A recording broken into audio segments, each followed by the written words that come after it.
Bainku hia metrai Meai kane kasih Bansa jengkin mau hajengi ai linti jongi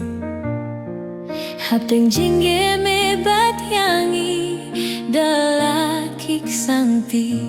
Ai bajenjiet kan yai ne Hadu bakut kisni Ngi el hane hakaduan jom metrai Jutang bangi ate Kane hadu jingim kan wai Lahapang ne sitong La jenjar ne hakus laingan yai Yepi hadu jingim kan wai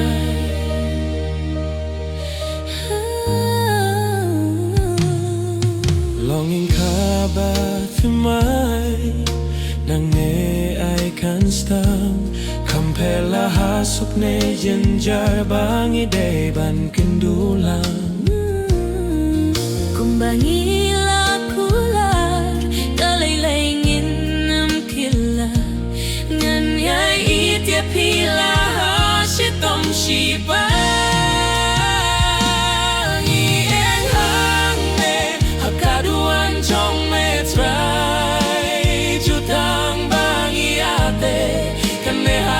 Jingim kan wai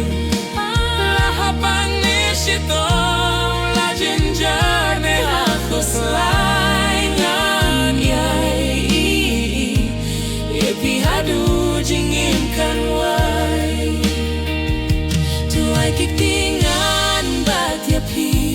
Hadu bakut kisni Day tang hapi jinyet na lai Tip jenge kinwan ngantur ngan em kinran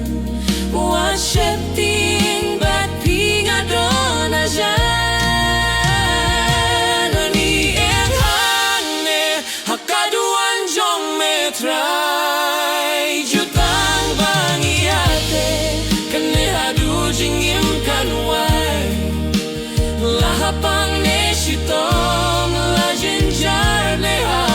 Laingan yai Yepi hadu jingim